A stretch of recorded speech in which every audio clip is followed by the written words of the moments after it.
প্রিয় ছাত্রছাত্রীবৃন্দ, তোমরা কেমন আছো? নিশ্চয় ভালো আছো। বিশ্ব মহামারীর এই দুর্দিনে যেখানে আমরা শ্রেণীতে শ্রেণী বা ক্লাসে তোমাদেরকে পাঠ দেওয়ার কথা ছিল, কিন্তু আজ আমরা বাধ্য হয়ে অনলাইনে ক্লাস নিতেছি। আমি আশা করি এই অনলাইনে ক্লাস নেওয়ার মাধ্যমে তোমাদের কিছুটা হলেও উপকার হবে, তোমরা কিছুটা হলেও উপকৃত হবে। আজ 7/11/2020 রোজ শনিবার আমরা একাদশ শ্রেণীর হিসাব বিজ্ঞান প্রথম পত্রের হিসাব বিজ্ঞান পরিচিতি প্রথম অধ্যায় লেনদেন আলোচনা করব। লেনদেন বিষয়টি আলোচনা করব। আমরা গত দুটি ক্লাসও লেনদেন সম্পর্কে আলোচনা করেছি। লেনদেন কাকে বলে, লেনদেনের বৈশিষ্ট্য, সকল লেনদেনও ঘটনা কিন্তু সকল ঘটনা লেনদেন নয়, ইত্যাদি জিনিসগুলো এবং লেনদেনের শ্রেণী বিভাগগুলো আলোচনা করেছি। আজকে আমরা আলোচনা করব যে নিম্নলিখিত ঘটনাগুলো লেনদেন কিনা এবং লেনদেন হলে কি কারণে লেনদেন, সেই বিষয়গুলো আমরা আজকে আলোচনা করব। আমি প্রথমে একটি ঘটনা এবং পরপর কয়েকটি ঘটনা যেগুলো লেনদেন কিনা সেগুলো নিয়ে এখন আলোচনা করব। প্রথমে আমি যেটি নিয়ে আলোচনা করছি, ব্যবসায়ে বিনিয়োগ করা হলো 50,000 টাকা।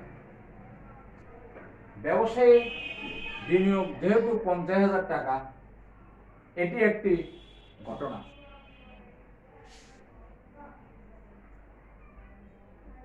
এটি একটি ঘটনা এবং এই ঘটনাটি অবশ্যই একটি লেনদেন। যেহেতু ব্যবসায়ে 50,000 টাকা বিনিয়োগ করার ফলে আমার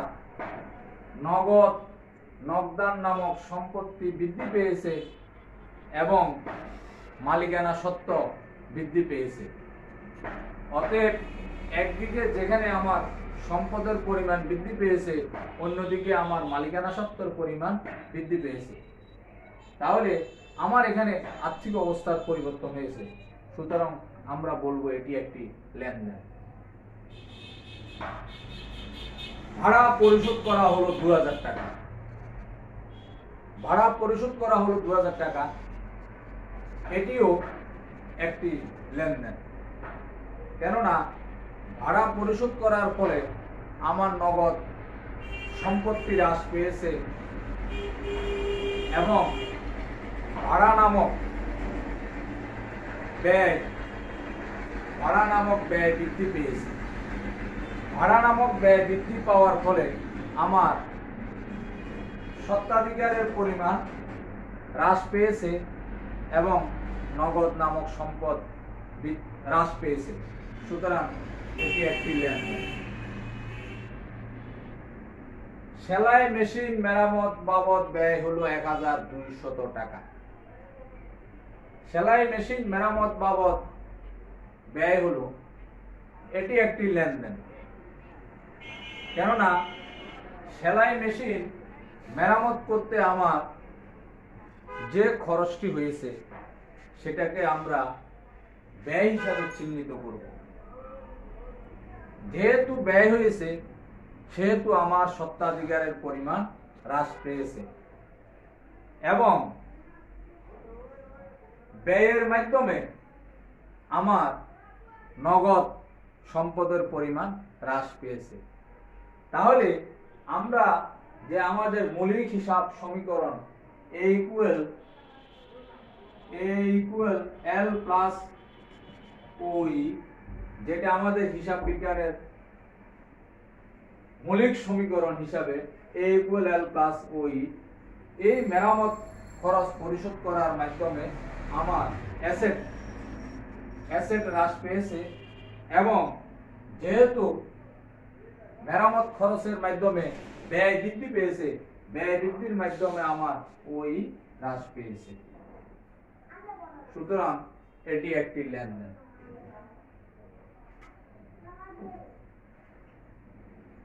মাসিক 10,000 টাকা বেতনে একজন কর্মচারী নিয়োগ দেওয়া হলো। মাসিক 10,000 টাকা বেতনে একজন কর্মচারী নিয়োগ দেওয়া হলো। এটি প্রথমে আমাদেরকে দেখতে হবে এটি লেনদেন কি। এটি লেনদেন নয়। এটি লেনদেন নয় এই কারণে মাসিক 10,000 টাকা বেতনে আমরা যখন কর্মচারী নিয়োগ দিয়েছি, কিন্তু কর্মচারীকে আমরা এখনো কোনো টাকা পরিশোধ করি নাই। যেহেতু কর্মচারীকে আমরা কোনো টাকা পরিশোধ করি নাই, সুতরাং এর মাধ্যমে আমার আর্থিক অবস্থার কোনোরূপ পরিবর্তন সাধিত হয় নাই। আর্থিক অবস্থার যেহেতু কোনোরূপ পরিবর্তন সাধিত হয় নাই, সুতরাং এটি কোনো লেনদেন নয়।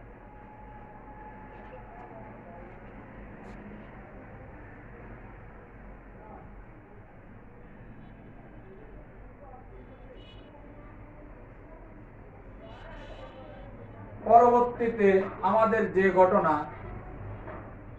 গ্রাহক হতে সেলাই মেশিনের মজুরি বাবদ প্রাপ্য 1,000 টাকা। গ্রাহক হতে সেলাই মেশিনের মজুরি বাবদ প্রাপ্য 1,000 টাকা। এখন দেখতে হবে এটি লেনদেন কিনা।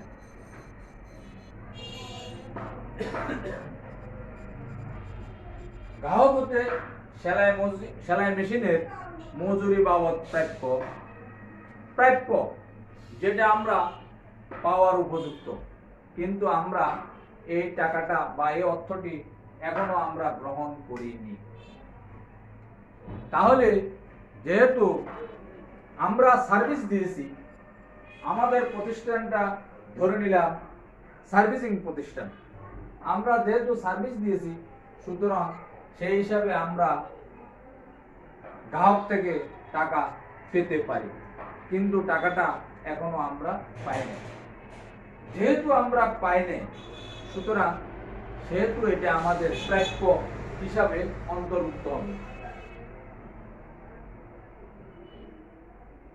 আর যেহেতু আমরা সার্ভিস দিয়েছি, সুতরাং সার্ভিসের বিনিময়ে আমরা টাকা পাওয়ার আশা রাখি। সেদিক দিয়ে চিন্তা করলে এটা আমাদের আয়, সেটাকে আমরা বলতে পারি সেবা আয়, সার্ভিসিং ইনকাম বা সার্ভিসিং রেভিনিউ। তাহলে এখন সেলাই মেশিনের মজুরি বাবদ প্রাপ্য এই টাকাটা, এই লেনদেনটি আমাদের, এই ঘটনাটি আমাদের একটি লেনদেন। যেহেতু আমরা সার্ভিস দিয়েছি, টাকা এখনো পাই নাই, টাকা পাবো, সুতরাং এটা আমাদের প্রাপ্য। প্রাপ্য নামক সম্পত্তি বৃদ্ধি পাবে, আমার এই বৃদ্ধি পাবে। অন্যদিকে যেহেতু সেবা আয়, আয় আমার মালিকানা সত্ত্বকে বৃদ্ধি করবে, সুতরাং এটা একটি লেনদেন। পরবর্তী ঘটনাটি, সেলাই মেশিনের মজুরি বাবদ আদায় হলো 600 টাকা। সেলাই মেশিনের মজুরি বাবদ আদায় হলো 600 টাকা। যেহেতু পূর্বে আমরা সেলাই মেশিন বাবদ প্রাপ্য ছিলাম, সেটি যেহেতু লেনদেন বলে বিবেচিত হয়েছে, আজকে আমরা যেহেতু সেলাই মেশিনের মজুরি বাবদ টাকা পেয়েছি, নিঃসন্দেহে আমরা বলতে পারি এটি একটি লেনদেন। যেহেতু টাকা পেয়েছি, সুতরাং নগদ নামক আমার সম্পদ বৃদ্ধি পাবে। নগদ নামক সম্পদ বৃদ্ধি পাবে। আর কি হবে? যেহেতু সেলাই মেশিনের মজুরি বাবদ আমি প্রাপ্য ছিলাম, যেহেতু আমার প্রাপ্য নামক সম্পত্তি বৃদ্ধি পেয়েছিল, আজকে যেহেতু আমি টাকাটা কালেকশন করে ফেলছি 1,000 টাকা থেকে 600 টাকা, সুতরাং আমার আজকে ওই সম্পদ, নগদ নামক সম্পদ 1,000 টাকা থেকে 600 টাকা কমে যাবে। তাহলে আমি দেখছি যে আমার হিসাব সমীকরণে এই লেনদেনটি শুধু একে প্রভাবিত করে, শুধু একে প্রভাবিত করে। একদিকে নগদ নামক সম্পদ বাড়ছে, অন্যদিকে প্রাপ্য নামক সম্পদ কমছে। সুতরাং এটা আমরা বলবো এটি একটি লেনদেন।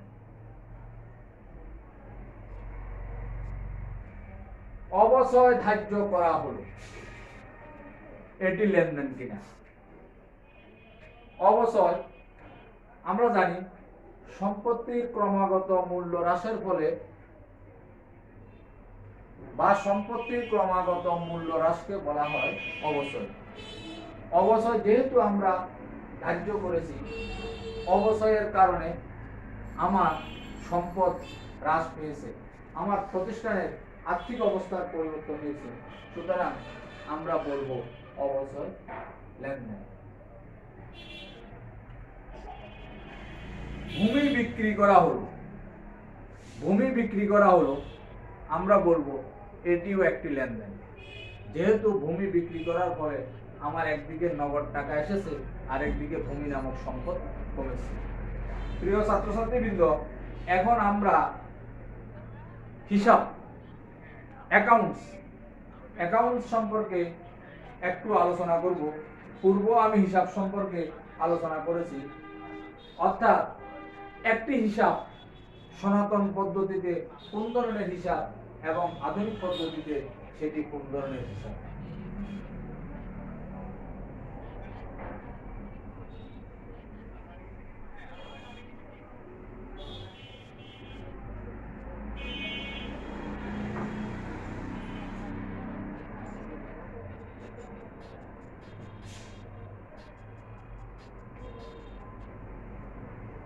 হিসাব আমরা জানি একটি নির্দিষ্ট সময় শেষে একই জাতীয় লেনদেন সমূহ একত্রিত করিয়া বুককিপিং এর সূত্রানুসারে একটি পৃথক শিরোনামার অধীনে যে একটি তালিকা প্রস্তুত করা হয় তাকে হিসাব বলা হয়। আমরা হিসাব সনাতন পদ্ধতি এবং আধুনিক পদ্ধতি দু পদ্ধতিতে হিসাবকে শ্রেণী বিভাগ করতে পারি। সনাতন পদ্ধতিতে হিসাব তিন প্রকার। সনাতন পদ্ধতিতে হিসাব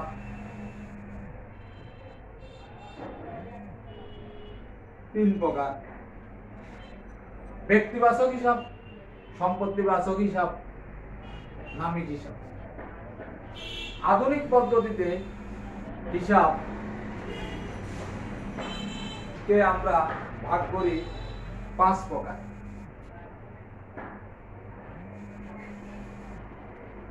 আধুনিক পদ্ধতিতে হিসাব পাঁচ প্রকার। তাহলে আমরা এখন একটি হিসাব সনাতন পদ্ধতিতে কি হিসাব হইতে পারে, আধুনিক পদ্ধতিতে কি হিসাব হইতে পারে, সে ব্যাপারে আমরা একটু আলোচনা করব।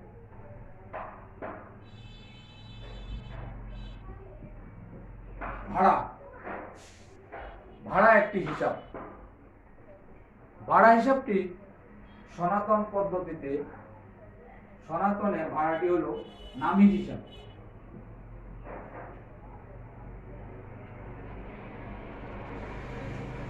ভাড়া হিসাবটি নামিক হিসাব। আধুনিকের ভাড়াটা হলো ব্যয় হিসাব।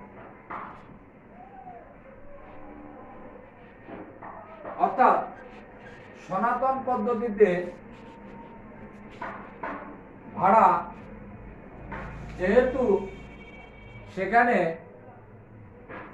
নামিক হিসাব বলে এই কারণে গণ্য করা হয়, সেখানে আয় এবং ব্যয়ের শ্রেণী বিভাগ নাই। অর্থাৎ নামিক হিসাবের ভিতরে আয়ও থাকতে পারে, ব্যয়ও থাকতে পারে। কিন্তু আধুনিক পদ্ধতিতে নামিক হিসাবকে ভাঙলে দুটি হিসাব পাওয়া যায়, একটি ব্যয় হিসাব আর একটি আয় হিসাব। যেহেতু কারবারে ভাড়াটা পরিশোধ করা হয়, এই দৃষ্টিকোণ থেকে আমরা ভাড়া হিসাবটিকে আধুনিক পদ্ধতিতে ব্যয় হিসাব বলব। যন্ত্রপাতি হিসাব।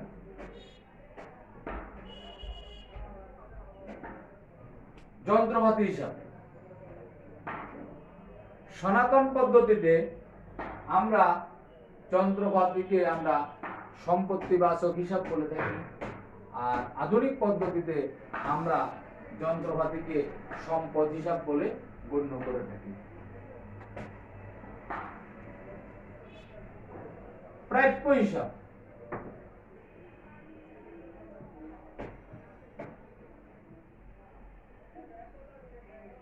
যাকে বলা হয়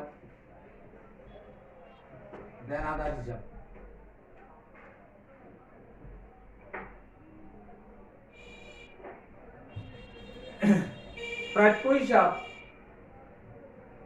প্রাপ্য হিসাব একদিকে ব্যক্তিবাচক হিসাব, আরেকদিকে সম্পত্তিবাচক হিসাব।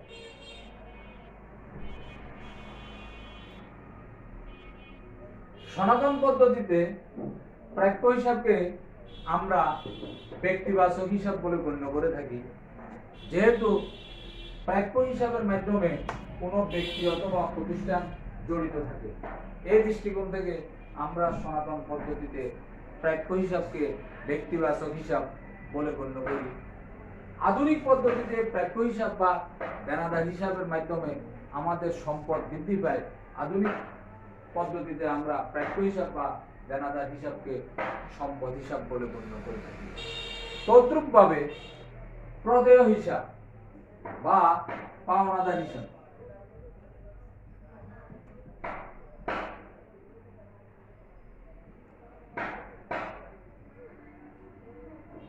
পাওনাদার হিসাব বা প্রদেয় হিসাব একই অবস্থা।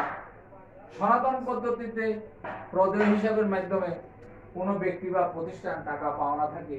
এই দৃষ্টিকোণ থেকে আমরা তাকে ব্যক্তিবাচক হিসাব, এবং আধুনিক দৃষ্টিকোণ থেকে আধুনিক পদ্ধতিতে আমরা প্রদেয় হিসাব বা পাওনাদার হিসাবকে দায়বাচক হিসাব বলে গণ্য করে থাকি। প্রিয় ছাত্রছাত্রীবৃন্দ, আজকে আমাদের ক্লাস এই পর্যন্ত। পরবর্তী ক্লাসে আমরা হিসাব সমীকরণের উপর লেনদেনের প্রভাব এই বিষয়টি আলোচনা করব। সকলকে ধন্যবাদ।